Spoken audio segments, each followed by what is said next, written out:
নমস্কার বন্ধুরা, আবার একটা নতুন রেসিপি নিয়ে হাজির হয়েছি। আজকে সজনে ডাঁটার আবার একটা নিরামিষ রেসিপি তোমাদের সাথে শেয়ার করব। চলো দেখে নেওয়া যাক কিভাবে বানিয়েছি। আজকে সজনে ডাঁটার জন্যেই দেখো এখানে ডাল ভিজিয়ে রেখেছি। এটা হচ্ছে মটর ডাল ভিজিয়ে রেখেছি। মটর ডালের বড়াটা বেশ ভালো লাগে, তাই মটর ডালের বড়া দিয়েই করব। মটর ডালটা মোটামুটি 3 থেকে 4 ঘন্টা ভিজিয়ে রাখলেই হয়ে যায়। ডালের মধ্যে একটু আদা, একটু কাঁচা লঙ্কা দিয়ে দিয়েছি, দিয়ে এটাকে ভালো করে মিক্সিতে চালিয়ে পেস্ট করে নিয়েছি। যদি একবারে হয় করে নেবে, যদি একবারে না হয় দুবারে দিয়ে পেস্ট করে নেবে। আর একটু অল্প কম করে জল দেবে, তাহলে ভালো হবে। ঠিক আছে, চলো পেস্ট করে নিয়েছি। আর যারা দেখতে শুরু করেছো তারা একটা লাইক দিয়ে অবশ্যই কন্টিনিউ করো। এখানে একটু লবণ দিয়ে দিয়েছি, কারণ লবণ না দিলে তো স্বাদ আসবে না। আর ডালটাকে কিন্তু অবশ্যই একটু ফেটিয়ে নিতে হবে। ডালের বড়াতে সবসময় একটু ফেটিয়ে নিলে কি হয়, বড়াগুলো বেশ ফুলে ওঠে আর মুচমুচে হয়। সেই জন্যে অবশ্যই ফেটিয়ে নেবে। আর এখানে তেল গরম করে নিয়েছি, চারদিকে একটু মাখিয়ে নিলাম। তেলটা একটু মাখিয়ে নিয়ে বড়াগুলো ছাড়বো, তাতে কি হবে কড়াইতে একটু কম আটকে যাবে। আর এখন তো জানোই একটু লোহার কড়াই কিনেছি, লোহার কড়াইতেই ব্যবহার করছি, কারণ লোহার কড়াইতে খাওয়া নাকি খুব ভালো। সেই জন্যেই এগুলোকে চেঞ্জ করেছি। চলো ঝটপট করে এখানে আমি ডালের বড়াগুলো দিয়ে দিচ্ছি। তোমরা কে কে ডালের বড়া খেতে ভালোবাসো অবশ্যই বলো। আমার তো মটর ডালের বড়াগুলো খেতে দারুণ লাগে, তার মধ্যে যদি লঙ্কা দেওয়া থাকে, উফ, একদম অসাধারণ লাগে।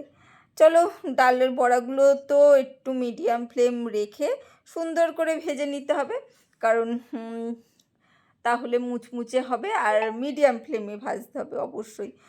মিডিয়াম ফ্লেমে ভাজলে বেশ সুন্দর করে বাইরে এবং ভেতর সবটাই কিন্তু ভাজা হয়ে যাবে। দেখো উল্টে পাল্টে আমি কিন্তু ডালের বড়াগুলো ভেজে নিচ্ছি। যারাই দেখতে শুরু করেছো অবশ্যই লাইক দিতে ভুলে গেলে লাইক দিও। আর যারা কেউ যদি নতুন এসে থাকো অবশ্যই চ্যানেলটাকে সাবস্ক্রাইব করে দিও। আমিও সময় মতন তোমাদের চ্যানেলে কিন্তু পৌঁছে যাব, যদি তোমাদের চ্যানেল থাকে অবশ্যই তোমাদের চ্যানেলে পৌঁছে যাব। আর পুরো রেসিপিটা দেখার পর যদি ভালো লাগে অবশ্যই একটা সুন্দর কমেন্ট করো। সুন্দর কমেন্ট পেলে ভালো লাগে, রান্না করতে বেশ ভালোই লাগে। রান্না করে বাড়ির লোকেরা তো খেয়ে ভালোই বলে, সেই জন্যেই তোমাদের সাথেও শেয়ার করি। আর তোমাদেরও বেশ ভালো লাগে, উৎসাহ পায়। সেই জন্যে তোমাদের মতামতগুলো অবশ্যই জানাবে। কোনো ভুল যদি করে থাকি সেইগুলো সংশোধন করার চেষ্টা অবশ্যই করব, চেষ্টা করে যাচ্ছি, তোমাদের কাছ দিয়েই শিখছি। সেই জন্যেই বললাম তোমরা অবশ্যই ভুল কিছু করে থাকলে বা বলে থাকলে অবশ্যই ক্ষমা করে দিও, আর অবশ্যই বলো, তাহলে জানলে কিন্তু ভালো লাগবে। দেখো বড়াগুলো ভেজে নিয়েছি, সব বড়াগুলোই কিন্তু ভেজে নিয়েছি। এখনও কিন্তু তেল রয়েছে এর মধ্যে। তেলের মধ্যে কিন্তু লম্বা লম্বা করে কাটা আলু দিয়ে দিয়েছি। ডাঁটা যেহেতু লম্বা, সেই জন্য আলুগুলো একটু লম্বা লম্বা করে কেটে দিয়েছি, তাতে ভালো লাগে, দেখতেও ভালো লাগে এবং সেদ্ধ হতেও সুবিধা হয়। সেই জন্যে আলুগুলো দিয়ে এবারে লম্বা লম্বা আলুগুলোকে দিয়ে একটু নাড়াচাড়া করে নেবো। অবশ্যই গ্যাসের ফ্লেমটা মিডিয়াম রেখে নাড়াচাড়া করব। আর সব কিছু জোগাড় করে কিন্তু আমরা রান্নাটা করছি। রান্নাটা করতে করতে জোগাড় করলে কিন্তু খুব অসুবিধে, সেই জন্যে সব কিছু গুছিয়ে নিয়ে কিন্তু রান্নায় বসবে। দেখো ডাঁটাগুলো ছাড়িয়ে রেখেছিলাম, সেই ডাঁটাগুলোকে কিন্তু দিয়ে দিলাম। ডাঁটাগুলো দিয়েও কিন্তু আলুর সাথে নাড়াচাড়া করে নিচ্ছি। ডাঁটাগুলো কিন্তু আলুর সাথে নাড়াচাড়া করলে, একটু হালকা করে ভাজা করলে কি হয়, ডাঁটার স্বাদটাও বেড়ে ওঠে। আর ডাঁটাগুলো কিন্তু একদম গলে গিয়ে মানে ছেড়ে যায় না, মানে ঝোলের সাথে মিশে গিয়ে ছিবড়ে হয়ে যায় না, মানে ছাল ছাড়িয়ে ওঠে না। সেই জন্যে একটু হালকা করে তেলের মধ্যে যদি ভেজে নেওয়া হয় ডাঁটাগুলো কিন্তু আস্তে আস্তে থাকে।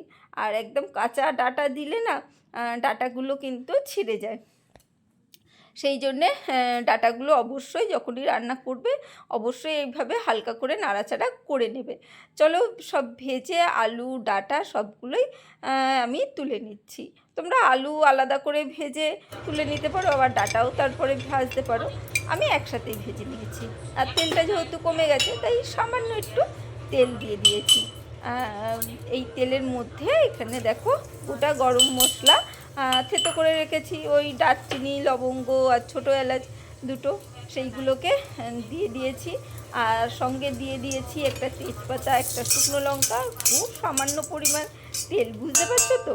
একদম কিন্তু মিডিয়াম টু লোয়ে রেখে দিয়েছি গ্যাসের ফ্লেমটা। আর এখানে আমি দেখো টমেটো, আদা আর কাঁচা লঙ্কা একসাথে পেস্ট করা সেটা দিয়ে দিচ্ছি। দেখো মশলাটাকে ভালো করে কষিয়ে নিতে হবে যাতে এই কাঁচা টমেটো তারপরে আদার এই কাঁচা গন্ধগুলো চলে যায় অবশ্যই। সেই জন্যে ভালো করে নাড়াচাড়া করে কিন্তু আমি মশলাটাকে কষিয়ে নিচ্ছি। ভালো করে কষিয়ে নিয়ে একটু লবণ দিয়ে দেবো আন্দাজ করে। মশলার মধ্যে লবণটা দিলে কী হবে, খুব সুন্দর করে কিন্তু লবণটা মশলার মধ্যে মিশে যাবে এবং লবণটা কিন্তু মশলার সাথে কিছুটা রান্নাও হয়ে যাবে। কারণ কাঁচা লবণ খাওয়া তো ভালো না, সেই জন্যে অবশ্যই রান্না করার সময় লবণটা ভালো করে মিশিয়ে লবণটাকে রান্না করে নিতে হয়।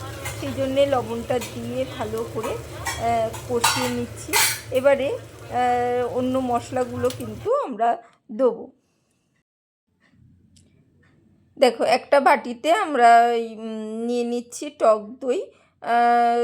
টক দই দিয়ে দিচ্ছি অল্প চামচ করে। আর এবারে গুঁড়ো মশলাগুলো দিচ্ছি। টক দইয়ের মধ্যে দিয়ে দিলাম একটু জিরের গুঁড়ো, একটু কাশ্মীরি লঙ্কার গুঁড়ো, একটু ধনের গুঁড়ো দেবো, দিয়ে ভালো করে কিন্তু মিশিয়ে নেবো। দেখো দইয়ের সাথে ভালো করে জিরের গুঁড়ো, কাশ্মীরি লঙ্কার গুঁড়ো এবং ধনের গুঁড়ো সব একসাথে কিন্তু মিশিয়ে নিচ্ছি। সুন্দর করে মিশিয়ে নিয়েছি। একটু এবার হলুদ গুঁড়োও দিয়ে দিচ্ছি, তাহলে কি হবে রঙটাও চলে আসবে। ভালো করে মিশিয়ে নিয়ে একটু ঘন করে কিন্তু মশলাটা আমি এর মধ্যে দিয়ে দিয়েছি। সামান্য একটু জল দিয়ে দিতে পারো, একটু জল দিয়ে একটু পাতলা করেই কিন্তু পেস্টটা করেও দিতে পারো। দিয়ে এটাকে বেশ ভালো করে কষিয়ে নিতে হবে সুন্দর করে, যাতে মশলাটা এর সাথে ভালো করে এই টমেটো তারপরে আদার সাথে পেস্ট হয়ে যায়, সেই জন্যে মিক্স হয়ে যায়, সেই জন্যে অবশ্যই ভালো করে কষিয়ে নিতে হবে। আর যেহেতু সব টক দই টমেটো এইসব দেওয়া হয়েছে তাই কিন্তু একটু মিষ্টি কিন্তু অবশ্যই দিতে হবে। আর যেহেতু সব মশলাগুলো মানে টক, সেই জন্যে একটু মিষ্টি না দিলে মানে টমেটো টক দইয়ের জন্যে একটু মিষ্টি যদি না দেয় তাহলে কিন্তু একদমই স্বাদ আসবে না। আর যেহেতু এখানে চিনি দিচ্ছি না, তোমরা অবশ্যই চিনি ব্যবহার করতে পারো। আমি এখানে কিন্তু রান্নায় গুড় ব্যবহার করছি। আর তোমরা বাতাসাও দিতে পারো, গুড়ও দিতে পারো, মিছরিও দিতে পারো, তাল মিছরিও দিতে পারো, যার যেটা ইচ্ছা কিন্তু সেইগুলো দিতে পারো। দেখো একটু আমি গুড় কিন্তু এর মধ্যে দিয়ে দিয়েছি। আর তোমাদের কদিন ধরে আমি একটা পোস্ট করছি সেটা জানোই। আমি কিন্তু একদমই সত্যি বুঝতে পারছি না কার ভিডিওতে আমার কমেন্ট শো হচ্ছে, কার ভিডিওতে কমেন্ট শো হচ্ছে না। খুব সমস্যায় আছি। কয়েকজনের ভিডিওতে পরবর্তীকালে মানে অন্য আইডি দিয়ে যখন দেখতে যাচ্ছি তখন গিয়ে দেখছি হয়তো মানে তার ভিডিওতে কমেন্ট মানে আমার কমেন্টটা নেই মেন আইডি, তখনই আমি কিন্তু অন্য ভিডিওগুলো চেক করছি। না হলে কিন্তু চেক করার একদমই সময় থাকে না। যে কোনো মানুষেরই কারোরই সময় থাকে না একবার কমেন্ট করার পর আর একবার চেক করা। কিন্তু যখনই সাপোর্ট আইডি দিয়ে দেখছি তখনই দেখছি যে মানে কমেন্ট নেই, সেই জন্যে বাধ্য হয়ে মানে আর একবার দেখার চেষ্টা করছি এবং দেখে আবারও কমেন্ট করার চেষ্টা করছি। কার কাছে গিয়ে পৌঁছাচ্ছে না আমি জানি না। সেই জন্যে আমি সত্যি মানে ভেতর থেকে খুবই দুঃখিত। কারণ আমি কিন্তু সবাইকে ফুল সাপোর্ট করি। কি বলবো, এর চেয়ে আর কিছু বলার নেই। চলো মশলা কষাতে এখানে ডাঁটা আলু এইগুলোকে দিয়ে দিয়েছি, দিয়ে ভালো করে আবারও মশলার সাথে কিন্তু কষিয়ে নিচ্ছি। দেখো সুন্দর করে কষিয়ে দিচ্ছি, একদম নিরামিষভাবে কিন্তু হচ্ছে। আর এবং সর্ষে পোস্ত এইসব ছাড়াই কিন্তু রেসিপিটা রেডি হচ্ছে, তাতেই কিন্তু অসাধারণ হয়। দেখেছো কি সুন্দর কষানো হয়েছে, মানে এত সুন্দর কষানো হয়েছে, রং এসেছে, দেখেই মনে হচ্ছে এইভাবেই খাওয়া যাবে। কিন্তু আলুটা একটু সেদ্ধ হতে হবে, মানে জল দিয়ে সেদ্ধ করতে হবে, ডাঁটাগুলোকেও একটু সেদ্ধ করতে হবে, তাহলে ডাঁটাগুলোর ভেতর রস ঢুকবে আর খেতে ভালো লাগবে। তাই অবশ্যই একটু জল দিয়ে দিতে হবে। আর যেটা বলেছি একটু গরম জল ব্যবহার করার চেষ্টা করবে, তাহলে কি হবে, তাড়াতাড়ি রান্নাটা ফুটে উঠবে। ইন্ডাকশানে যদি জল চাপা দিয়ে একটু গরম করে নাও, তাহলে যখনই রান্নার ব্যবহার করবে খুব তাড়াতাড়ি রান্নাটা ফুটে ওঠে এবং রান্না হতে তাড়াতাড়ি সুবিধা হয়, আর কিছুই নয়। আর যে কোনো জিনিসই কিন্তু ঢাকা দিয়ে চাপা দিয়ে রান্না করার চেষ্টা করবে, সব কিছু গুছিয়ে নিয়ে চেষ্টা করবে, তাহলে কিন্তু এই জিনিসগুলো সবসময় খেয়াল রাখলে যে কোনো জিনিসই ব্যবহার করার সময় মানে এই শেষ হয়ে যাওয়ার সংকটটা থাকে না। চলো জল দিয়ে পরিমাণ মতন আমি চাপা দিয়ে দিয়েছি এবং পরবর্তীকালে ওই মিডিয়াম ফ্লেমে ফুটিয়েছি। বেশি হাই দিয়ে ফোটাবে না, তাহলে আলুগুলো কিন্তু কাঁচা থেকে যাবে, জলটা শুকিয়ে যাবে। কিছুক্ষণ পর মিনিট 2 পর কিন্তু ঢাকনা খুলে দেখছি যে আলু গাজর আলু ডাঁটা এগুলো সেদ্ধ হয়েছে কি না। আর দেখলাম আলুগুলো মোটামুটি সেদ্ধ হয়েছে। চলো আর একটু জলে কিন্তু সেদ্ধ হয়ে যাবে। একটু লবণটা কম লাগছিল, তাই একটু লবণ দিয়ে দিলাম সামান্য, যাতে লবণটা ঝোলের মধ্যে মিশে সুন্দর করে মানে তরকারির ভেতর চলে যায়। এবারে ভেজে রাখা ডালের বড়াগুলো দিয়ে দিলাম, দিয়ে সেই একইভাবে চাপা দিয়ে দেবো। আর নাড়াচাড়া করলাম না, যাতে বড়াগুলো বেশি রস না ঢুকে যায়, মানে নরম না হয়ে যায়, না হলে তো বড়াগুলো একদম জল টেনে টুকলু হয়ে যায় আর খাওয়ার সময় একদম ভেঙে যায়, তাদেরকে আর খুঁজেই পাওয়া যায় না। সেই জন্যে আমি কিন্তু ওইভাবে ওপর থেকে দিয়েই কিন্তু আমি কিন্তু ঢাকনাটা দিয়ে দিয়েছিলাম। এরপরে আর একবার দেখে নিলাম আলুগুলো মোটামুটি সেদ্ধ হয়ে গেছে। চলো ঝোলটাও আছে, এবারে কিন্তু বন্ধ করে দেবো। এরপরে নাড়াচাড়া করে দিয়েছি, এরপরে কিন্তু যেটুকুনি ঝোল আছে বড়া কিন্তু সব ঝোলগুলোই কিন্তু টেনে দেবে, টেনে শুকনো হয়ে যাবে। ভাত দিয়ে খেলে একটু শুকনো শুকনো করো, রুটি দিয়ে খেলে একটু শুকনো শুকনো করো, আর ভাত দিয়ে খেলে একটু ঝোল রেখো। সরি, ভুলভাল বলে ফেলছি। চলো আজকের জন্য টাটা, বাই বাই। আবার দেখা হবে অন্য কোনো দিন অন্য কোনো রেসিপিতে। লাইক কমেন্ট শেয়ার করতে ভুলো না। অ্যাকচুয়ালি সবার ভিডিওতে কমেন্ট হচ্ছে না, তো সেই নিয়ে খুব চিন্তায় রয়েছি। সেই জন্যে ভুলভাল হয়ে যাচ্ছে, ক্ষমা করে দিও যদি কিছু ভুল বলে থাকি। ভালো থেকো, সুস্থ থেকো, আবার দেখা হবে অন্য কোনো দিন অন্য কোনো রেসিপিতে।